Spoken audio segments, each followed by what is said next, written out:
नमस्कार दोस्तों, क्या हाल चाल है आप सभी के। आप लोग देख के लग रहा हो कि सर आपकी क्लास क्यों नहीं चल रही। ठीक है, थोड़ा सा मैटर तैयार करा रहा था। ठीक है, आज की जो क्लास है बेसिकली फोकस्ड है जूनियर एडेट के ऊपर, लेकिन जितने बच्चे भी ये लाइव क्लास देख रहे हैं, है ना, ये याद रखें कि ये अन्य एग्जामों के लिए भी उस तरह ही इम्पॉर्टेंट है जितनी जूनियर एडेट के लिए है। यार सामान्य विज्ञान बोला जाता है, बहुत से बच्चों को कन्फ्यूज़न रहता है कि यहाँ कहाँ आएगी, ये आएगा, क्या इसमें ज़रूरी है, क्या ये इस एग्ज़ाम में ज़रूरी है, क्या ये इस एग्ज़ाम में ज़रूरी। मैं पक गया हूँ इस सवाल से, है ना। तो आप याद रखें कि ये जो क्लासेस हैं साइंस की जो मैं दे रहा होता हूँ, ये उतनी ही इम्पॉर्टेंट जूनियर एडेट के लिए भी हैं, उतनी ही आपकी एसआई के लिए भी हैं, उतनी ही आपकी आरओ के लिए भी हैं। ठीक है, क्योंकि तीनों जगहों या चारों जगहों जो भी आप एग्जाम लें वहां लिखा हुआ है जनरल साइंस। ठीक है, क्या लिखा गया है? जनरल साइंस, सामान्य विज्ञान। क्या लिखा गया मेरे भैया? सामान्य विज्ञान लिखा गया है। अब जब सामान्य विज्ञान लिखा गया है, ठीक है, अब जब सामान्य विज्ञान लिखा गया है तो आप लोगों को सामान्य विज्ञान के बारे में ही सोचना चाहिए। तो हम सामान्य विज्ञान के प्रश्नों को आपके सामने लेकर के उपस्थित हैं। देखते हैं आपके कितने प्रश्न सही होते हैं, साथ में कमेंट करते चलिएगा एकदम ताबड़तोड़ तरीके से। ठीक है, बहुत तेज रिवीजन करेंगे। और एक बात मैं और आपको आपका एग्जाम होने वाला है जूनियर एडेट का। ठीक है, प्रश्न पूछे फंसेंगे आपके। ठीक है, मैं नहीं कह रहा हूँ 100% फंसेंगे, पर याद रखिएगा अगर 10 सवाल भी आते हैं तो 8 से 9 सवाल जो है इन क्लासेस से फंस जाएंगे आपको, जो उसके साथ एक्सप्लेनेशन अगर आप सही से सुनते हैं तो। आइए पहले प्रश्न पर चलते हैं, जरा देखिएगा। देखिए क्या लिखा गया है, क्या आपसे बोला गया है, जरा देखें। निम्नलिखित में से कौन सी राशियां सदिश हैं? सदिश राशियां आपसे इनमें से पूछा गया कि कौन सी राशि आपकी सदिश है, जरा आंसर करिए। सदिश का मतलब होता है वेक्टर। क्या होता है? सदिश का मतलब होता है वेक्टर। ऐसी क्वांटिटी जिनके पास दिशा हो, मतलब डायरेक्शन होती है, ठीक है, प्लस उनके साथ उनका मान होता है, मैग्नीट्यूड होता है एक, और वो लॉ ऑफ पैरेललोग्राम के तहत जुड़ती हैं। ये तीसरा नियम भी लोगों को नहीं पता रहता है, ये मैं आपको बता दूं।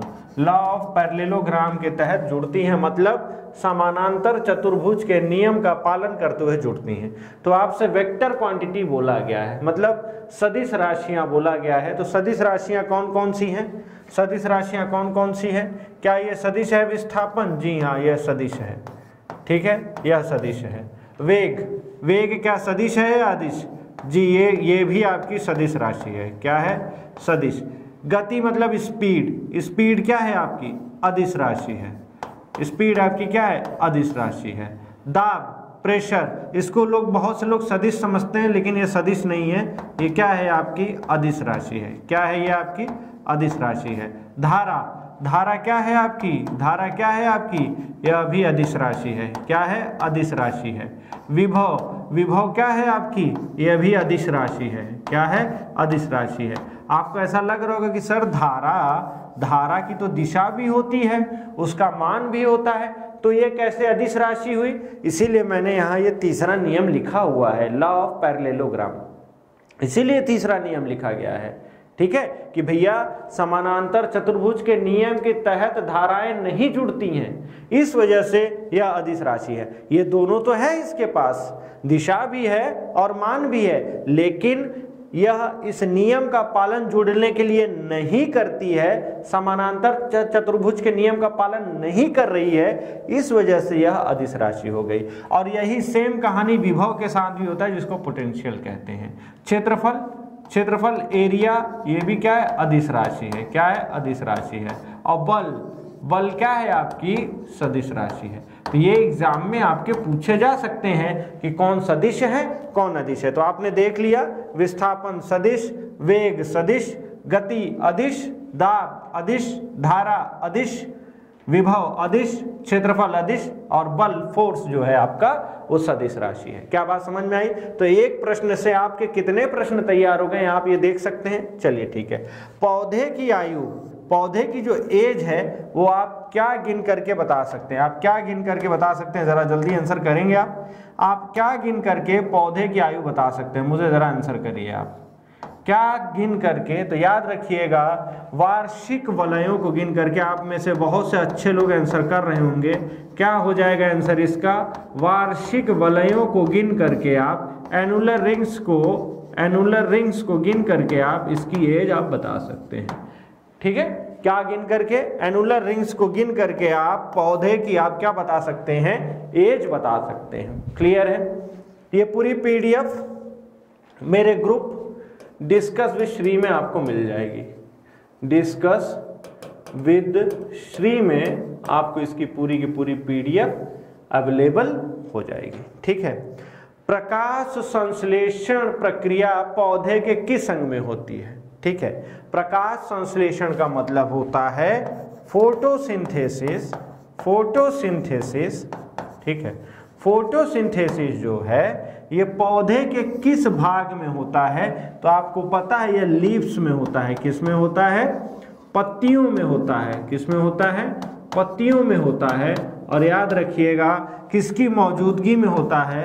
क्लोरोफिल की मौजूदगी में होता है। ठीक है, क्लोरोफिल की मौजूदगी में होता है। यहीं पर आपको एक धातु मिलेगी Mg2+, मैग्नीशियम। क्या मिल जाएगी? मैग्नीशियम। ठीक है, तो प्रकाश संश्लेषण की जो प्रक्रिया है वो पौधे के किस अंग में हो रही है? वो पत्तियों में हो रही है। ठीक है, और प्रकाश संश्लेषण की प्रक्रिया, ठीक है, उपचयन अपचयन की प्रक्रिया है।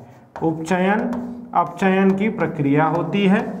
अपचयन की प्रक्रिया होती है जिसमें प्रकाश ऊर्जा रासायनिक ऊर्जा में बदलती है। उपचयन अपचयन को अगर अंग्रेजी में लिखूं तो oxidation reduction reaction. Oxidation reduction reaction जो है ये हो रहा है प्रकाश संश्लेषण में। क्या इस पेज की सारी बातें हो गई? स्क्रीनशॉट ले सकते हैं तो स्क्रीनशॉट ले लें, नहीं तो डिस्कस विद श्री में सारी पीडीएफ आपको मिल जाएगी। इससे पहले की जो भी मेरी क्लासेस चलती रही हैं उन सब की पीडीएफ डिस्कस विद श्री में अवेलेबल है, जिसको चाहिए वो देख सकता है। ठीक है, याद रखिए जितने बच्चे तैयारी कर रहे हैं यहाँ से आपको प्रश्न पूछे जाते हैं, याद रखिएगा। ठीक है, हो गया? क्या हम अगले पर चल सकते हैं? अगले प्रश्न पर चलें। ठीक है, चलिए जल्दी से अगले प्रश्न पर चलिएगा। जरा पानी मैं पी लेता हूँ आप लोगों के साथ। ठीक है, किसमें कौन सा रोग होता है? मतलब यहाँ पर आप देख सकते हैं कौन कौन सा रोग लिखा है। टुंडू रोग लिखा है, ये किस में होता है? करनाल बंट लिखा है, ये किस में होता है? मार्श रोग लिखा है, ये किस में होता है? टिक्का रोग लिखा है, ये किस में होता है? इरगाट रोग लिखा है, ये किस में होता है? ये आपने बात पूछी गई है, जरा जल्दी से आंसर कर दीजिए। तो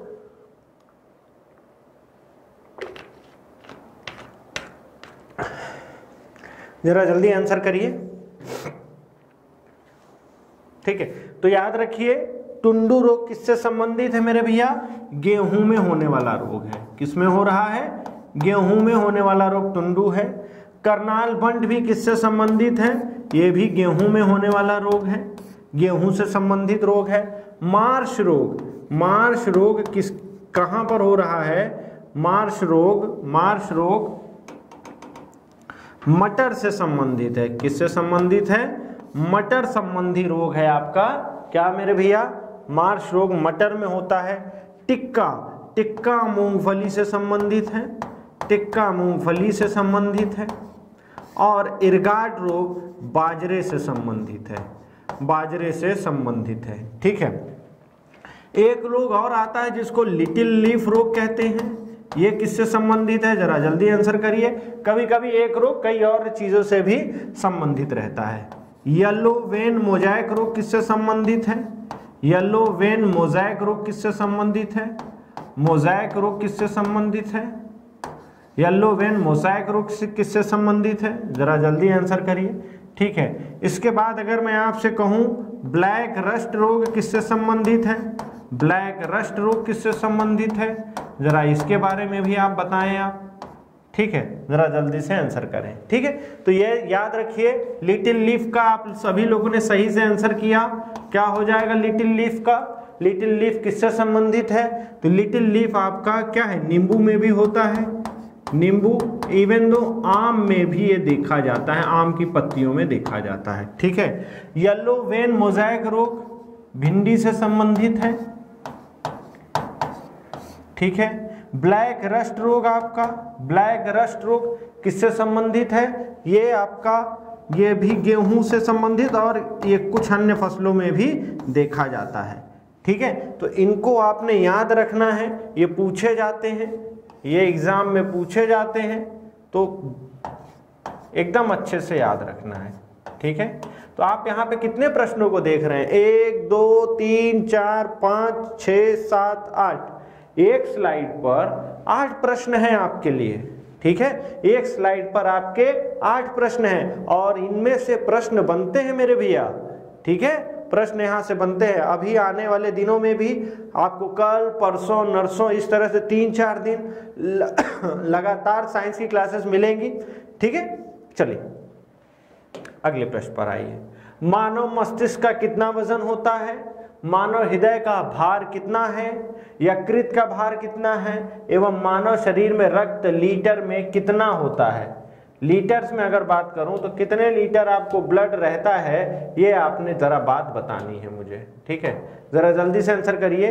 तो मानव मस्तिष्क का वजन, मानव मस्तिष्क का जो वजन है वो कितना होता है भैया? ग्राम में अगर देखें, ग्राम में अगर देखें तो 1350 ग्राम से लेकर के 1400 ग्राम तक इसका क्या रहता है?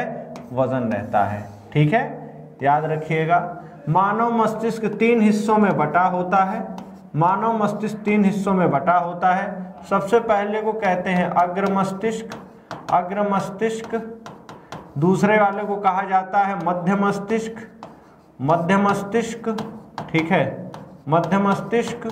लास्ट वाले को कहते हैं पश्चिम मस्तिष्क, पश्चिम मस्तिष्क। ठीक है, क्या कहा जाता है?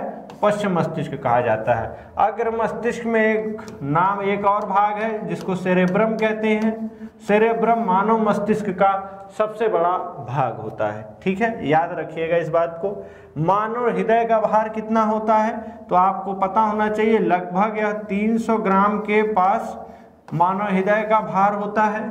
मानव हृदय को पेसमेकर के नाम से भी जाना जाता है। किस नाम से जाना जाता है? पेसमेकर के नाम से भी जाना जाता है। मानव हृदय 1 मिनट में कितनी बार धड़कता है? 72 बार धड़कता है। भ्रूण अवस्था में अगर देखें, जब बच्चे का जन्म बन रहा होता है, भ्रूण अवस्था में रहता है, तो यह तकरीबन 120 से 150 बार धड़कता है 1 मिनट में। ठीक है, समझ में आ रही बात? मानव हृदय जो है 4 चैम्बर में डिवाइडेड रहता है, 4 चैम्बर में डिवाइडेड रहता है। ठीक है, यकृत, यकृत को अगर देखें तो यकृत का भार बच्चा पार्टी कितना होगा? कितना होगा यकृत का भार? अगर हम देखें तो यह तकरीबन 1500 ग्राम का होता है, या 1.5 किलो लिख दें हम इसको, दोनों बातें एक हैं। क्या लिख दें? 1.5 kg लिख दें तो ये होता है। यह मानव शरीर की सबसे बड़ी ग्रंथि है, मानव शरीर की सबसे बड़ी ग्रंथि है, मानव शरीर की सबसे बड़ी ग्रंथि है। साथ में सुनते चलिएगा, एक स्लाइड से आपको यहाँ पर 4 प्रश्न जरूर लिखें, लेकिन मैं 4 से 16 बनाने का प्रयास कर रहा हूँ। मानव शरीर की सबसे बड़ी ग्रंथि, सबसे बड़ी ग्रंथि एवं याद रखिएगा, ह्यूमन बॉडी का मानव शरीर का सबसे बड़ा आंतरिक अंग है, इंटरनल ऑर्गन है। आंतरिक अंग कौन है? आंतरिक अंग कौन है? वह यकृत है। वो क्या है मेरे भैया? यकृत है। बात समझ में आ गई है आपको? ठीक है, यकृत में प्रचुर मात्रा में विटामिन ए पाया जाता है, या विटामिन ए संश्लेषित होकर के यहीं पे रखा रहता है। ठीक है, मानव शरीर में रक्त लीटर में कितना होता है? मानव शरीर में अगर लीटर्स में अगर मैं आपको रक्त की मात्रा पूछूं, एक वयस्क है तो कितना होगा भैया? 5 से 6 लीटर। ठीक है, अब भैया आपके सुखान हड्डी के नहीं बाबू कही देता कि ओकरे पास ना हो भाई, ओकरे पास 3-4 हो जाए बहुत है ना, अब खाया पिया शरीर नहीं, अल्लाह के हड्डियापन घूम रहा है, तब उसको ऐसे कैसे कहा जाएगा कि उसके पास 5 से 6 लीटर। ठीक है, मैं एक स्वस्थ मनुष्य की बात कर रहा हूं जो ठीक ठाक फिट है ना, तो उसके शरीर में लीटर में कितना मात्रा होगा, रक्त की मात्रा 5 से 6 लीटर। और अगर यही रक्त के पीएच की मान बात करेंगे तो यह लगभग 7.4 के पास होता है। रक्त का पीएच मान 7.4 के आसपास होता है। और जो ब्लड होता है आपका, जो रक्त होता है, यह एक संयोजी ऊतक होता है। क्या होता है मेरे भैया? संयोजी ऊतक होता है। क्या होता है? संयोजी ऊतक होता है। तो क्या यहाँ से सारे बनने वाले प्रश्नों को आपने देख लिया? कोई प्रॉब्लम, कोई दिक्कत हो तो जरा मुझे आप बताएं। ठीक है, तो ये प्रश्न जो हैं आपके एग्जाम में सीधे ऐसे पूछे जाने की संभावना है। ये सारी बातें मैं यहाँ लिख रहा हूँ, जिस दिन एग्जाम हो जाएगा उस दिन खड़े होकर के मिलेंगे। हाँ भैया बताओ कहाँ से क्या क्या आया है। लोग कचरा कूड़ा पढ़ लेते हैं, ठीक है, बात अलग है कि ये सब आपको आता है, ठीक है, लेकिन ये सारी चीजें इंपॉर्टेंट हैं। लोग फलाना फलाना पता नहीं क्या क्या इतना हार्ड पढ़ के चले जाते हैं, कोई उसका मतलब नहीं निकलता है। लास्ट टाइम पर आप इसको मेरे साथ जुड़ करके देख लीजिए, आपका बहुत ज्यादा बेनिफिट होने वाला है। बहुत ज्यादा मतलब बहुत ज्यादा। ठीक है, चलिए क्या अगली स्लाइड पर हम चल सकते हैं? चलिए आ जाइए भैया। एड्स जीवाणु द्वारा होता है या विषाणु द्वारा होता है? मलेरिया में कौन सा अंग प्रभावित होता है, जरा इसके बारे में बात करिए। एलिसा टेस्ट किस रोग की जांच के लिए किया जाता है, यह बात आपसे पूछा गया है। पादप जगत का उभयचर वर्ग किसे कहा जाता है, यह भी आपसे प्रश्न पूछा गया है। जरा जल्दी से आंसर करने का कमेंट में प्रयास करिए। क्या होगा इन चारों प्रश्नों का आंसर, जरा ताबड़तोड़ लिखने का प्रयास करिए। फिर आंसर के साथ उससे रिलेटेड अन्य जानकारियों को भी हम देखेंगे, जो कि वो उनसे भी प्रश्न बनने के पूरे आसार रहते हैं। ठीक है बात? तो क्या लिखा है भैया? पहला प्रश्न जरा देखिए, एड्स जीवाणु द्वारा होता है या विषाणु द्वारा? आपको पता है एड्स का फुल फॉर्म क्या होता है? AIDS लिखें तो एक्वायर्ड, ये भी पूछा जा सकता है आपसे, एक्वायर्ड इम्यूनो डिफिशियंसी सिंड्रोम। ये जो है एक वायरस के कारण होता है, विषाणु के कारण होता है, वायरस के कारण होता है, जो कि HIV कहला रहा है। क्या है? Human immuno deficiency virus. ठीक है, तो यह विषाणुओं द्वारा होता है। क्या आंसर हो जाएगा? विषाणुओं द्वारा। अगर इसमें मैं प्रभावित अंग देखूं आपका, तो एड्स में आपकी इम्यून सिस्टम, प्रतिरक्षा प्रणाली पूरी तरह से प्रभावित होती है। ठीक है, पूरी तरह से प्रभावित होती है। एड्स फैलता कैसे है आपको पता है कि इनसिक्योर रिलेशनशिप से, ठीक है ना, गलत यौन संबंध से फैलता है, खराब खून चढ़ाने से फैल जाएगा, खराब सुई लगाने से फैल जाएगा। ठीक है, समझ रहे हैं आप बात? चलिए, मलेरिया में प्रभावित अंग है मलेरिया आपको पता है किससे हो रहा है? मलेरिया एक प्रोटोजोआ है, उसकी वजह से होता है। ये प्रोटोजोआ के द्वारा होने वाला रोग है। उस प्रोटोजोआ का जरा जल्दी से नाम भी लिखिए आप, जरा जल्दी से नाम लिखिए। मैं प्रभावित अंग लिख रहा हूं। स्प्लीन होता है, तिल्ली होती है, प्लीहा जिसको कहते हैं आप, तिल्ली या इसको प्लीहा के नाम से भी जाना जाता है। और कुछ हद तक मलेरिया में आपका लिम्फेटिक सिस्टम मतलब लसिका तंत्र भी प्रभावित होता है। लसिका तंत्र भी प्रभावित होता है। ठीक है, तो इन दोनों का नाम अगर आप लिख दे रहे हैं तो बहुत अच्छी बात है। तो तिल्ली प्लीहा प्रभावित होती है। प्लीहा को ही क्या कहा जाता है? रक्त का संचित भंडार भी कहा जाता है। रक्त का संचित भंडार भी किसे कहा जाता है? संचित भंडार भी किसे कहा जाता है? ये प्लीहा को कहा जाता है। और याद रखिएगा, आरबीसी की कब्रगाह भी इसी को कहा जाता है। आरबीसी की ग्रेवयार्ड मतलब कब्रगाह किसे कहा जाता है? इसे ही कहा जाता है। तो आप देख रहे हैं एक प्रश्न से कितने अन्य प्रश्न बन रहे हैं, सुनते चलिएगा बस।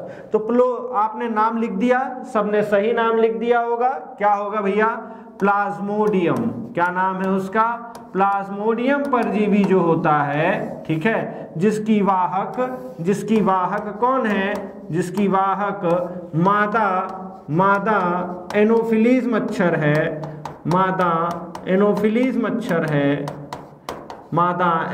मच्छर है, यह इसका वाहक है। किस परजीवी का? प्लाज्मोडियम का। एलिसा टेस्ट, एलिसा इसको अगर अंग्रेजी में लिखते हैं तो ALISA, ठीक है, इसका फुल फॉर्म होता है एंजाइम लिंक्ड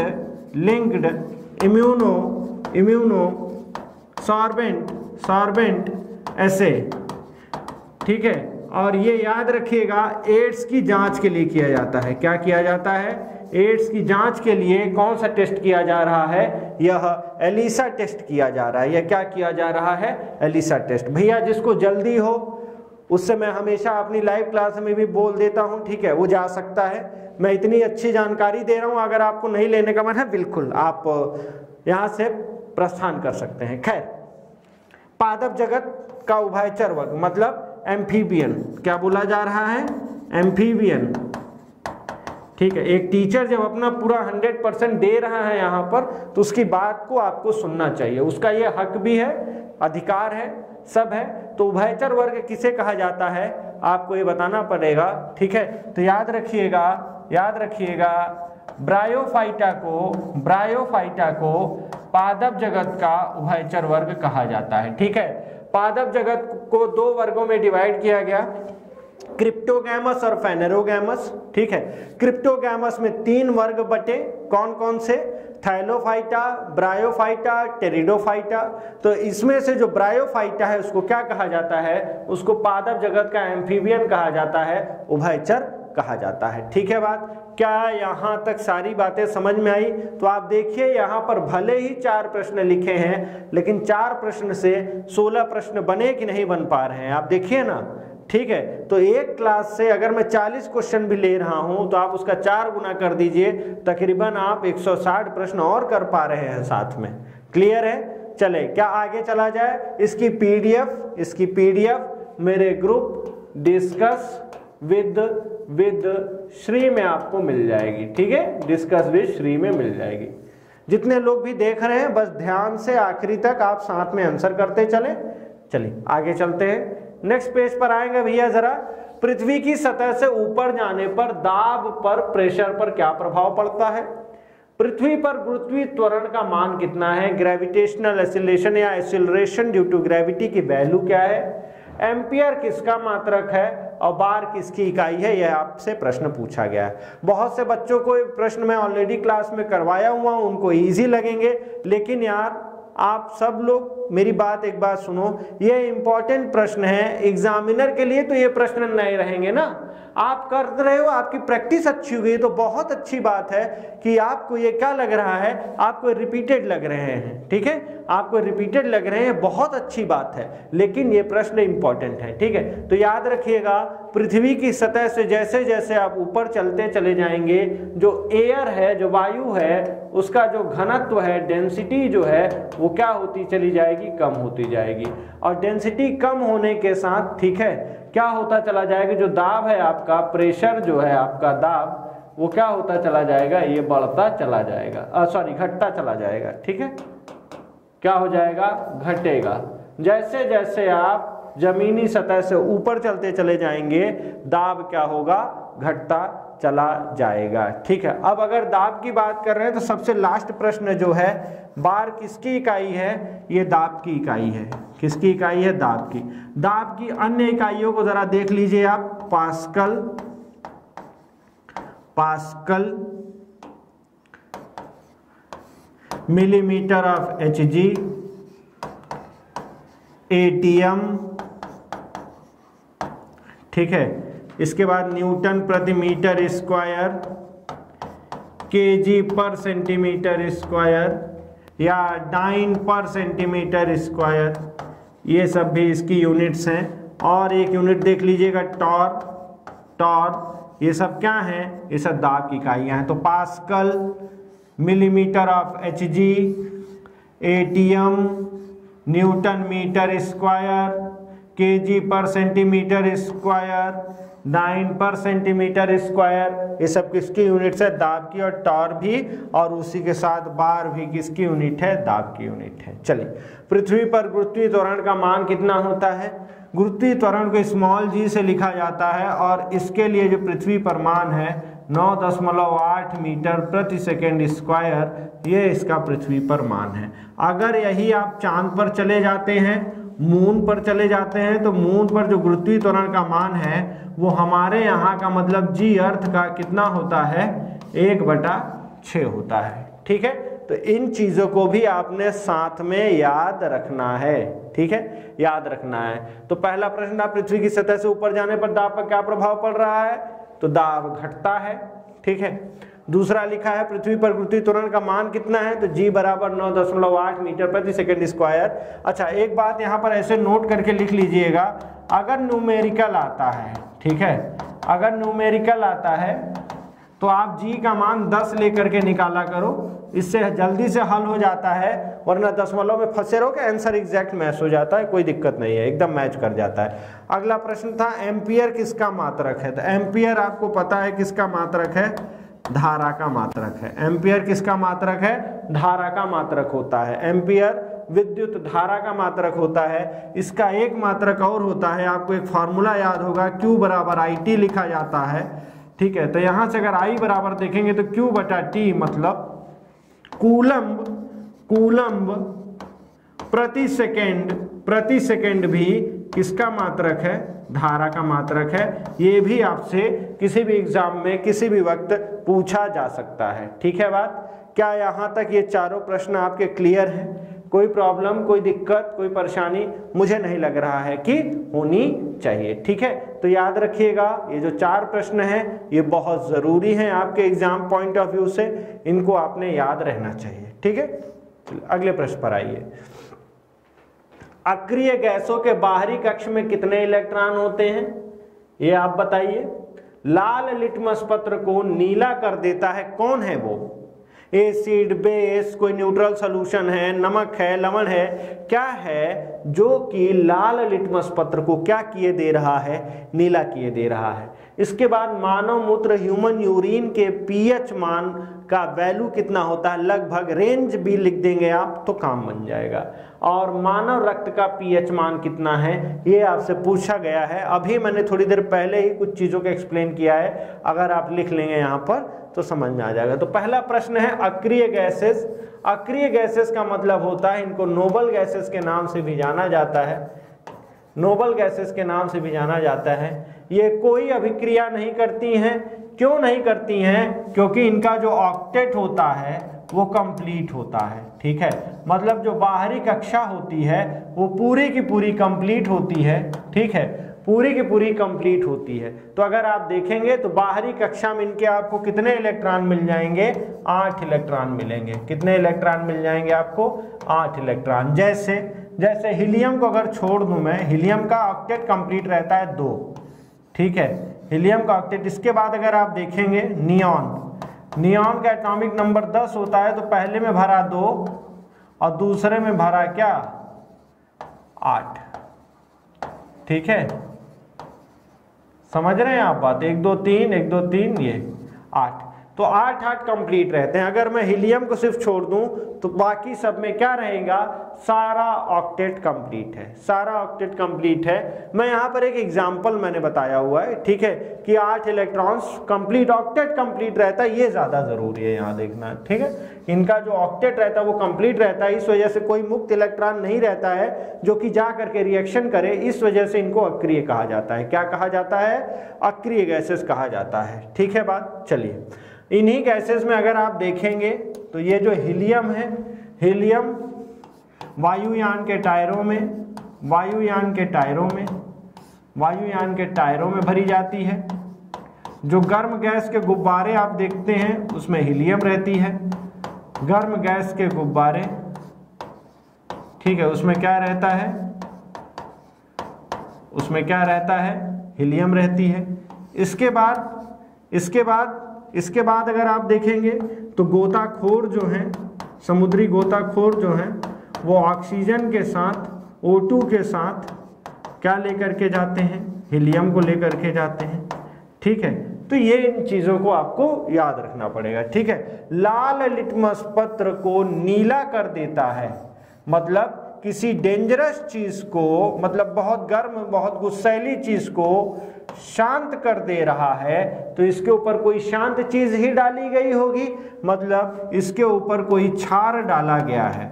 अगर आप लाल लिटमस पत्र पर क्षार डालेंगे, बेस डालेंगे, या अगर मैं इसको भस्म लिख दूं, ये डालेंगे, ठीक है, तो क्या हो जाएगा, ये इसका जो रंग है वो नीला हो जाएगा, नीला हो जाएगा, कलर चेंज हो जाएगा, ठीक है।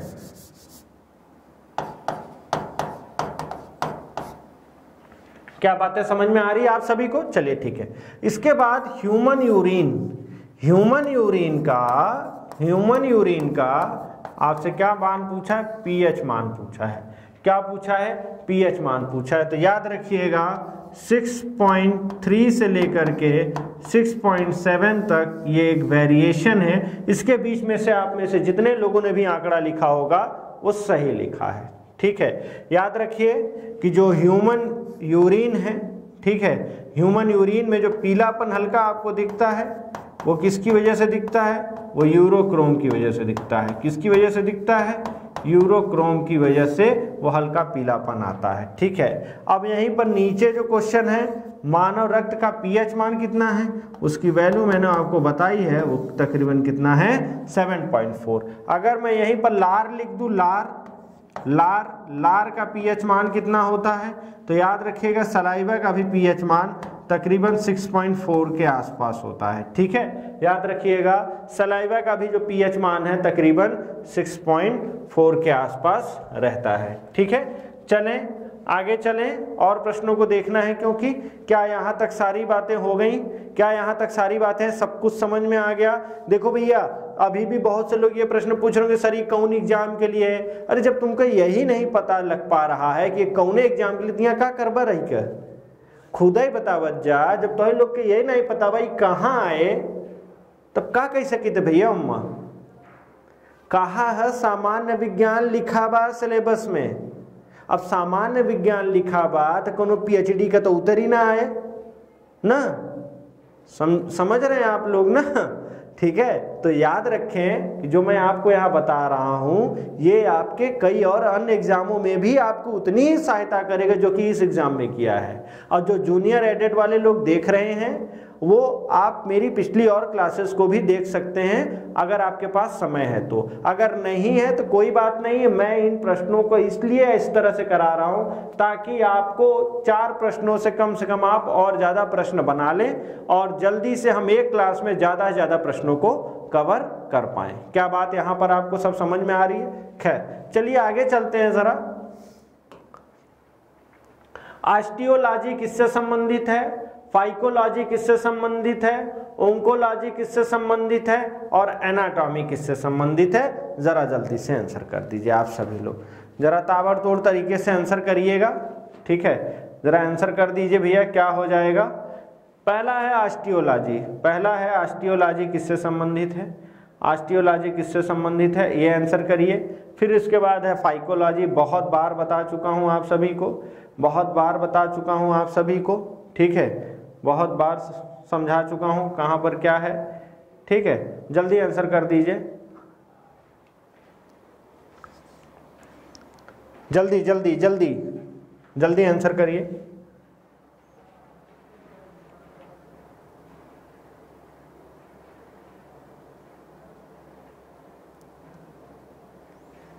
चलिए, तो भैया ऑस्टियोलॉजी मैंने आपको कई बार बताया है कि ऑस्टियोसाइट्स जो होती हैं, ऑस्टियोसाइट्स ये किसे कहा जाता है? जो हड्डियों की कोशिकाएं होती हैं, सेल्स होती हैं, उनको ऑस्टियोसाइट्स कहा जाता है। तो बोन्स की स्टडी को क्या कहा जाता है? ऑस्टियोलॉजी कहा जाता है। हड्डियों के अध्ययन को ऑस्टियोलॉजी कहा जाता है। ये जो बोन्स होती हैं आपकी, ये जो बोन्स होती हैं ये क्या है? ये क्या है? ये एक संयोजी ऊतक होती हैं, कनेक्टिव टिश्यू होती हैं। क्या होती हैं? कनेक्टिव टिश्यू होती हैं। ठीक। फाइकोलॉजी किससे संबंधित है? फाइकोलॉजी आपको पता ही है, एल्गी से संबंधित है। एल्गी के अध्ययन को कहते हैं, शैवालों के अध्ययन को क्या कहा जाता है? शैवालों के अध्ययन को क्या कहा जाता है? फाइकोलॉजी। और कुछ लोग लिख रहे होंगे माइकोलॉजी के बारे में, तो माइकोलॉजी जो है वो कवकों से संबंधित है। आप लोग बहुत से लोग कवक भी लिख रहे होंगे, मुझे पता है। ठीक है, कवकों के अध्ययन को क्या कहा जाता है? क्या कहा जाता है? वो कहा जाता है माइकोलॉजी। क्या कहा जाता है? माइकोलॉजी। ओंकोलॉजी किससे संबंधित है? ठीक है, ओंकोलॉजी कैंसर से संबंधित है। ठीक है, कैंसर की स्टडी को क्या कहा जाता है? ओंकोलॉजी कहा जाता है। क्या कहा जाता है? ओंकोलॉजी कहा जाता है। एनाटॉमी, यहाँ पर मैं ह्यूमन एनाटॉमी लिख दे रहा हूँ। ह्यूमन एनाटॉमी, एनाटॉमी का मतलब है कि मानव शरीर की स्टडी। ठीक है, अगर ऐसे कह लें तो ठीक है ना,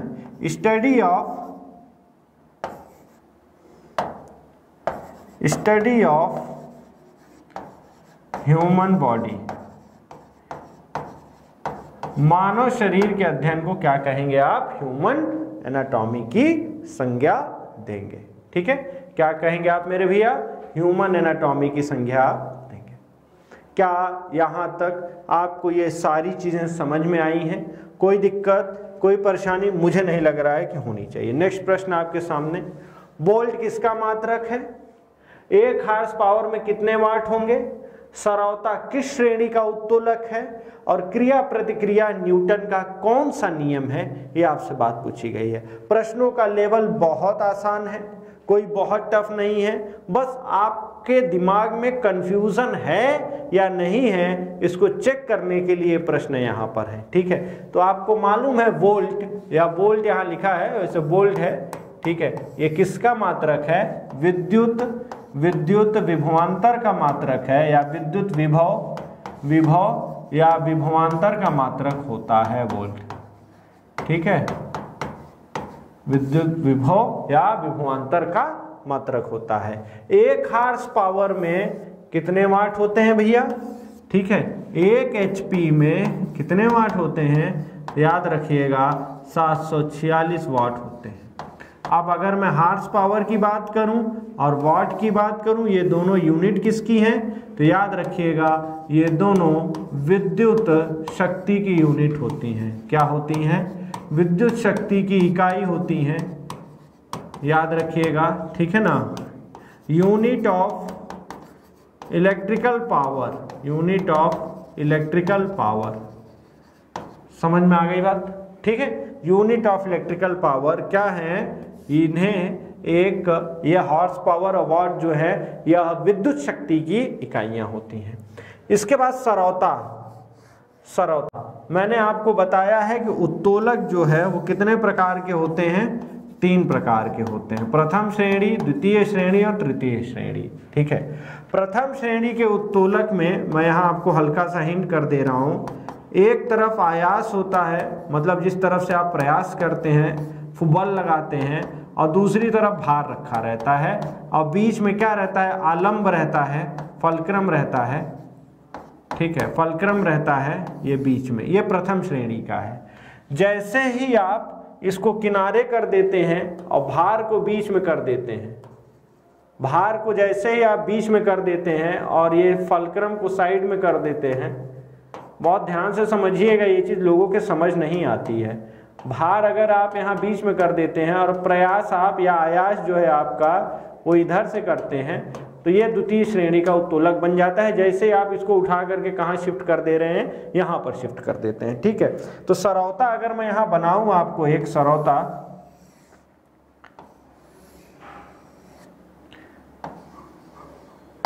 ये सरौता अगर बनाओ तो सुपारी काटने के लिए कहाँ रखोगे? यहाँ। प्रयास कहाँ से करोगे? यहाँ। पूरी चीज जॉइंट कहाँ पर है? यहाँ। तो जॉइंट ये रहा, फलक्रम कहोगे, इसको आलंब कहोगे। बीच में रहा लोड जो कि आपका सुपारी है, लोड, और आयास किधर से करोगे, इधर से करोगे। तो आप देख रहे हैं कि बीच में लोड है, तो इसका मतलब जो सरौता हुआ वो किस श्रेणी का उत्तोलक हुआ, या द्वितीय श्रेणी का उत्तोलक हुआ। किस श्रेणी का उत्तोलक हुआ, द्वितीय श्रेणी का उत्तोलक हुआ। मुझे मालूम है ये मैं समझाने लगा हूं तो बहुत से लोगों के तोते उड़ गए होंगे, है ना, कौवा चिड़ै जौन उड़ाना हो उड़ गया होगा, और जो स्ट्रीमिंग है वो कहीं ना कहीं नीचे आ गई होगी, बच्चे संख्या कम हो गए होंगे। खैर कोई बात नहीं। क्रिया प्रतिक्रिया न्यूटन का कौन सा नियम है ये आपको बताना है। न्यूटन के 3 नियम है। पहला जड़त्व का नियम, दूसरा है संवेग संरक्षण का नियम, और तीसरा है क्रिया प्रतिक्रिया का नियम। जो न्यूटन का तीसरा नियम है, न्यूटन थर्ड लॉ जो है, न्यूटन थर्ड लॉ जो है, ये क्या है आपका, यही क्रिया प्रतिक्रिया का नियम है कि every action has equal and opposite reaction. प्रत्येक रिएक्शन का क्या होगा मेरे भाई, प्रत्येक रिएक्शन का क्या होगा, एक प्रतिक्रिया होगी। प्रत्येक रिएक्शन की एक क्या होगी, प्रतिक्रिया होगी। बात समझ रहे हैं आप। चलिए, तो क्या यहां तक ये चारों प्रश्न आपको क्लियर हो गए, कोई दिक्कत? अगले प्रश्नों पर आइएगा भैया। गुरुत्वीय स्थिरांक का मान कितना होता है? गुरुत्वीय स्थिरांक का मतलब है यहां पर ग्रेविटेशनल कांस्टेंट। ग्रेविटेशनल कांस्टेंट का मान कितना है, ग्रेविटेशनल कांस्टेंट का मान कितना है, ठीक है। अच्छा, इसके बाद पृथ्वी का द्रव्यमान कितना है, केजी में बताना है, किलोग्राम में बताना है। पृथ्वी की त्रिज्या कितनी है, किलोमीटर में बतानी है। और पृथ्वी पर गुरुत्वीय त्वरण का मान सर्वाधिक कहां पर है, ठीक है। गुरुत्वीय त्वरण का मतलब ग्रेविटेशनल एक्सीलरेशन का मान सर्वाधिक कहां पर है, तो कैपिटल जी जिसको ग्रेविटेशनल कांस्टेंट कहते हैं, इसका जो मान होता है वो 6.67 इंटू 10⁻11 न्यूटन मीटर स्क्वायर प्रति केजी स्क्वायर ये होता है। आपको ये पता है, मैंने कई बार क्लास में भी इसको समझाया है आपको, ठीक है। तो ये जो जी का मान है ये इतना होता है, ठीक है। समझ में आ रही बात? 6.67 इंटू 10⁻11 न्यूटन मीटर स्क्वायर प्रति केजी स्क्वायर। अच्छा, पृथ्वी का द्रव्यमान कितना है, तो याद रखिएगा 6 गुणित 10⁻24 किलोग्राम है, ठीक है। याद रखिएगा कितना है पृथ्वी का द्रव्यमान, 6 गुणित 10⁻24 किलोग्राम है। अच्छा, पृथ्वी की वही त्रिज्या कितनी है, ये 6400 किलोमीटर है। कितनी है, 6400 किलोमीटर है, 6400 किलोमीटर है। पृथ्वी पर गुरुत्वीय त्वरण का मान सर्वाधिक कहाँ है, पृथ्वी पर गुरुत्वीय त्वरण का मान सर्वाधिक किस जगह पर है, जरा जल्दी से आंसर करिएगा। कहां पर होगा, याद रखिएगा पोल्स पर होगा। कहां पर होगा, ध्रुवों पर सर्वाधिक मान होता है। जो जी का मान सर्वाधिक होता है वो कहाँ है, स्मॉल जी का मान, यहाँ गुरुत्वीय त्वरण का मतलब है स्मॉल जी का मान मैक्सिमम कहाँ पर होगा, तो वो पोल्स पे होगा।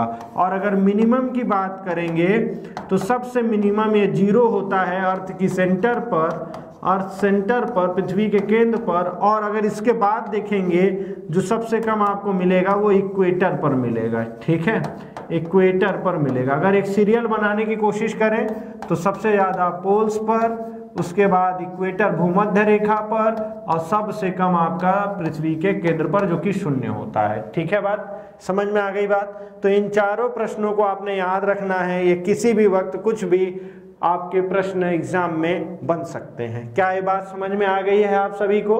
देखिए यार, इन्हीं में से प्रश्नों को देने का प्रयास करेंगे। कहाँ से बनाएंगे, एक एग्जामिनर बैठ करके जब सोचा रहता है, अलग अलग किताबों को भी रखेगा तो वहां से यही सब प्रश्न बनेंगे। क्या एक्स्ट्रा बनाएगा यार सामान्य विज्ञान में? आप समझ रहे हो क्या कह रहा हूँ? चलिए आगे चलते हैं, जरा आगे चलते हैं, जरा देखिएगा।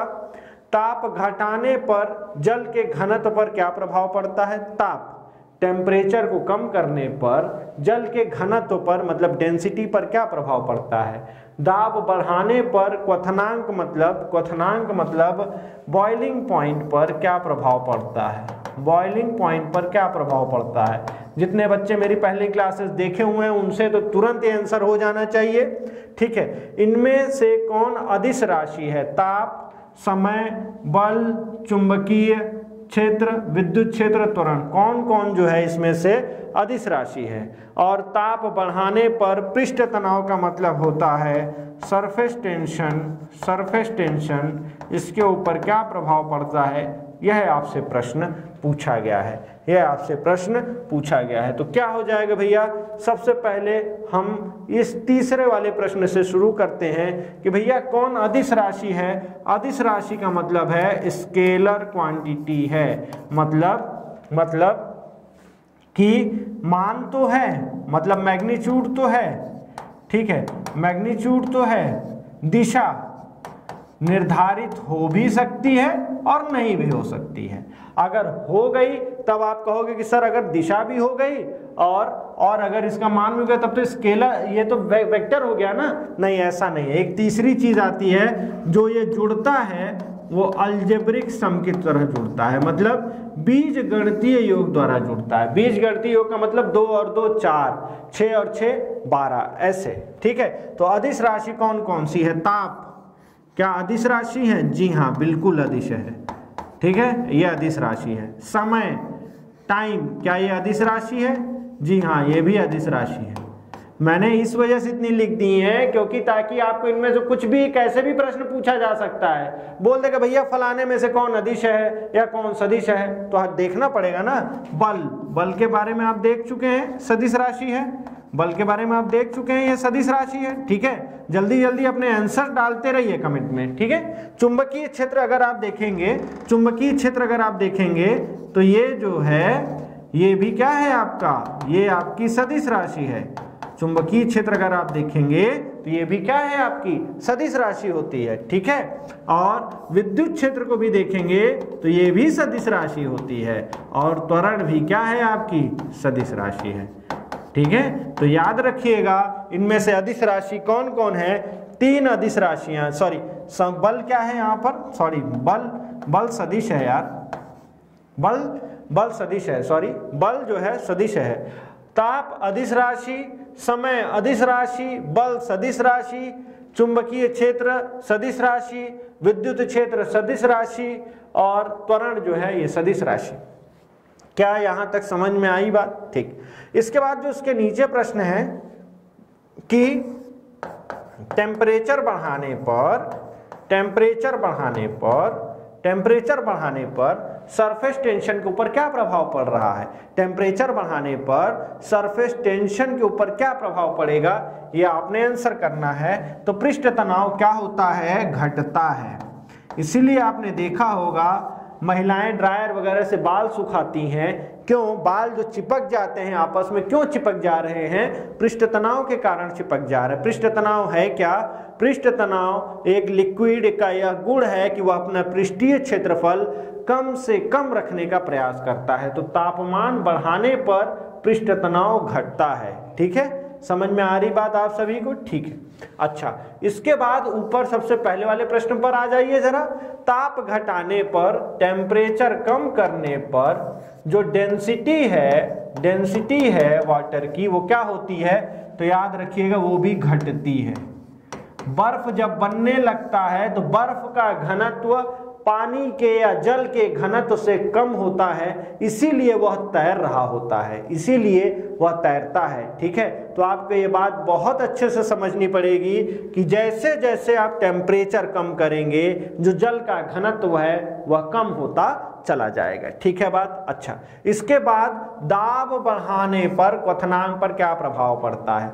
मैंने आपको बताया है कि जैसे जैसे आप प्रेशर को इंक्रीज करेंगे, दाब को बढ़ाएंगे, आपका बॉइलिंग पॉइंट जिसे आप क्वथनांक कह रहे हैं, ठीक है, वह भी क्या होगा, बढ़ता है, इंक्रीज होता है। क्या होता है, इंक्रीज होता है। पहाड़ों पर खाना देरी से क्यों पकता है, यही रीजन है कि वहां पे दाब कम है। दाब कम होने की वजह से क्वथनांक भी क्या है आपका, बॉइलिंग पॉइंट भी क्या है, कम है। और कम होने की वजह से उसको इतनी ऊष्मा नहीं मिल पाती है कि वह पक पाए। लेकिन जहां पर दाब बढ़ जाता है, प्रेशर इंक्रीज कर जाता है, क्वथनांक भी बढ़ जाता है, बॉइलिंग पॉइंट भी बढ़ जाता है। और बॉइलिंग पॉइंट के बढ़ने की वजह से क्या बात हो जा रही है कि उसको ज़्यादा ऊष्मा मिल पा रही है, ज़्यादा टेम्परेचर मिल पा रहा है दाने को पकने के लिए। ठीक है, बात समझ में आई? तो क्या इन चारों सवालों को आपने देखा? क्या इन चारों सवालों को आपने देख लिया? जो बच्चे अभी लेटेस्ट जुड़े हैं उनको इसकी PDF डिस्कस विद श्री में अवेलेबल करा दी जाएगी। डिस्कस विद श्री में अवेलेबल है ये पूरी की पूरी, क्या भैया, पूरी की पूरी PDF जो ये आज मैंने सारी ये राम कहानी बोर्ड पे लिखी है ये आपको वहां पर अवेलेबल रहेगी। ठीक है, समझ में आ गई बात? तो क्या आज के प्रश्नों को आपने देखा? क्या आज के प्रश्नों को आपने देखा? सही से देखा? थोड़ा सा इसको आप रिवाइज कर ले, जरा देखिए। मैं आपको शुरू से रिवीजन करा देता हूं, जल्दी से ताबड़तोड़ तरीके से रिवीजन करा देता हूं। ठीक है, कौन सी राशियां सदिश हैं? तो आपने देखा विस्थापन सदिश है, वेग सदिश है, ठीक है, और इसके बाद बल सदिश है। बाकी जितनी लिखी है वो अदिश हैं। पौधे की आयु कैसे बताएंगे? उसके वार्षिक वलयों को गिन करके बताएंगे। प्रकाश संश्लेषण किस अंग में हो रहा है? पत्तियों में हो रहा है, और उसके बारे में एक्स्ट्रा पॉइंट्स बताया। अगली स्लाइड आपने देखी कि किसमें कौन सा रोग होता है? तो टुंडू गेहूं, करनाल बंट गेहूं, मार्च मटर, टिक्का मूंगफली, इरगार्ड बाजरे में होता है। येलो वेन मोजाइक रोग भिंडी से संबंधित है। ब्लैक रस्ट रोग गेहूं से, और लिटिल लीफ नींबू आम से संबंधित है। मानव मस्तिष्क का वजन आपने देखा 1350 ग्राम से लेकर के 1400 ग्राम। मानव हृदय का भार 300 ग्राम, और उससे एक्स्ट्रा पॉइंट्स मैंने आपको बताए। यकृत का भार तकरीबन 1.5 किलोग्राम। मानव शरीर में रक्त लीटर में कितने में है? 5 से 6 लीटर। उसके pH वगैरह मान के बारे में हमने बात करी। ठीक है, अगले प्रश्न पर आइए जरा। एड्स जीवाणु द्वारा होता है या विषाणु द्वारा? ये भी मैंने आपको समझाया कि एड्स जो है वह विषाणु द्वारा जनित है। उसका फुल फॉर्म, उससे संबंधित जो है आपका टेस्ट, ये हमने यहाँ एलिसा की बात करी, क्या प्रभावित होगा एड्स में उसकी बात करी। मलेरिया में क्या हो रहा है, किससे हो रहा है? ठीक है, अच्छा, एड्स जो है आपका अगर कहें तो याद रखिएगा किसको प्रभावित कर रहा है?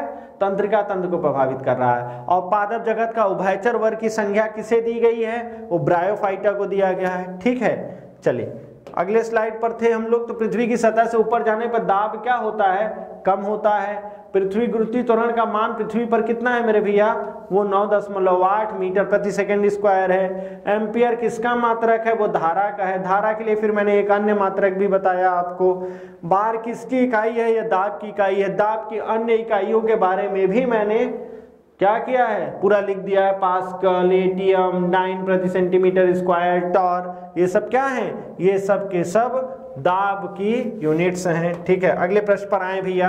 अक्रिय गैसों के बाहरी कक्ष में कितने इलेक्ट्रॉन होते हैं? पूरे फुल इलेक्ट्रॉन होते हैं। ठीक है, 8 इलेक्ट्रॉन मैंने लिख दिया है, लेकिन ये देखना पड़ेगा कि वो वाकई में ही वहां पर कौन सा एलिमेंट आप लिए हैं, कौन सा गैस लिए हैं, उसके बारे में बात करेंगे। ठीक है, लाल लिटमस पत्र को नीला कर देता है कौन? क्षार जो बेस होता है, बेस जो होता है वह रेड को क्या काम कर देता है? नीला कर देता है, याद रखिएगा। मानव मूत्र का pH मान तकरीबन ये रेंज मैंने लिखी है, ये इसका होता है। ठीक है, और अब भैया आप कोई ड्रिंक वगैरह करके पेशाब करेगा तो उसका pH मान और कम हो सकता है। मानव रक्त का pH मान 7.4। लार के बारे में भी मैंने आपको बताया कि इसका pH मान तकरीबन 6.4 के आसपास रहता है। इसके बाद ऑस्टियोलॉजी किससे संबंधित है? हड्डियों से संबंधित है। फाइकोलॉजी शैवालों से संबंधित है। ओंकोलॉजी कैंसर की स्टडी से संबंधित है। और ह्यूमन एनाटॉमी की बात की तो मानव शरीर के अध्ययन को ह्यूमन एनाटॉमी के नाम दिया जा रहा है। ठीक है, अगले प्रश्न पर आए। वोल्ट किसका मात्रक था? वो विद्युत विभव का। एक हार्स पावर में कितने वाट? 746 वाट। सरौता किस श्रेणी का है? तो मैंने आपको थोड़ा सा श्रेणी बताने का प्रयास किया, द्वितीय श्रेणी का है। क्रिया प्रतिक्रिया न्यूटन का कौन सा नियम है? तो यह न्यूटन का तीसरा नियम होता है। ठीक है, अगले प्रश्न पर आए भैया। गुरुत्वीय स्थिरांक ग्रेविटेशनल कांस्टेंट का मान कितना होता है? 6.67 × 10⁻11 न्यूटन मीटर स्क्वायर प्रति केजी स्क्वायर। पृथ्वी का द्रव्यमान कितना है? 6 × 10⁻24 केजीज। ठीक है, पृथ्वी की त्रिज्या 6400 किलोमीटर। और पृथ्वी पर गुरुत्वीय त्वरण का मान सर्वाधिक कहां पर है? यह ध्रुवों पर होता है। यह कहां होता है? ध्रुवों पर होता है, यह आपने देखा। ताप घटाने पर जल के घनत्व पर क्या प्रभाव पड़ता है? तो जल का घनत्व क्या होता है? घटता है। दाब बढ़ाने पर क्वथनांक पर क्या प्रभाव पड़ता है? वो बढ़ता है। कौन अदिश है? ये हमने बात कर ली थी।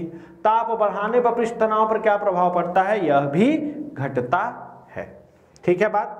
क्या यहां तक सारी बातें आप सभी को समझ में आई थी?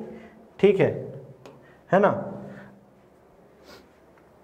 अच्छा, जो लोग न्यू स्टूडेंट्स हैं उनके बारे में थोड़ा मैं बता दूं। नितिन सर की हिंदी व्याकरण का इंडिविजुअल बैच, ठीक है, यूपी टेट का बैच तो चल रहा है, काफी एडमिशन्स भी हो चुके हैं इसमें, ठीक है, 500-600 के ऊपर एडमिशन इसमें आराम से पहले दिन तीसरे दिन तक हो गया था, है ना? समझ रहे हैं आप बात? तो देरी ना किया करें, क्योंकि यूपी टेट में सिलेक्शन आप देखेंगे, आप रिकॉर्ड खोल करके देखिएगा, उन बच्चों से पूछिएगा कि जिन्होंने हमारे यहाँ की यूपी टेट की क्लास ली थी, इवन तो उन्होंने फिर से सुपर टेट के लिए भी ज्वाइन किया, क्योंकि उनको ये विश्वास हो गया कि यहाँ पे जो क्लासेस चलती हैं उनका लेवल, उनका स्तर क्या होता है। ठीक है, चलिए इसके बाद प्रवीण सर की इंडिविजुअल मैथ्स की क्लास रनिंग पर है ना? जिन लोगों की मैथ्स वीक है या जो लोग मैथ्स में और अच्छा स्कोर करना चाह रहे हैं वो प्रवीण सर के इंडिविजुअल मैथ्स को ज्वाइन कर सकते हैं। यार देखो, फीस के बारे में अगर आप बहुत से लोग पूछने लगते हैं, वो तकरीबन नाम मात्र की फीस रखी गई है। इतना तुम लोग 2 या 3 दिन में उड़ा डालते हो, ऐसे ही गर्लफ्रेंड का 2 बार रिचार्ज कराओगे तो भी इतना फीस नहीं है। ठीक है, चलिए, तो यहाँ पर ये सारे बैचेस रनिंग पर हैं। ठीक है, तो आप सब लोग इतनी देर के लिए जुड़े, आपको कल प्रॉपर फिर से जो ये टाइम है इसी टाइम पर आपको क्लासेस मिल जाएंगी, ये मेरी क्लासेस। ठीक है, प्लीज अच्छे से इन क्लासेस को एंजॉय करिए, मस्त होकर के देखेंगे तो क्वेश्चन भी एग्जाम में हल कर ले जाएंगे। तो आज के लिए आप सभी लोगों का बहुत बहुत धन्यवाद। नमस्कार।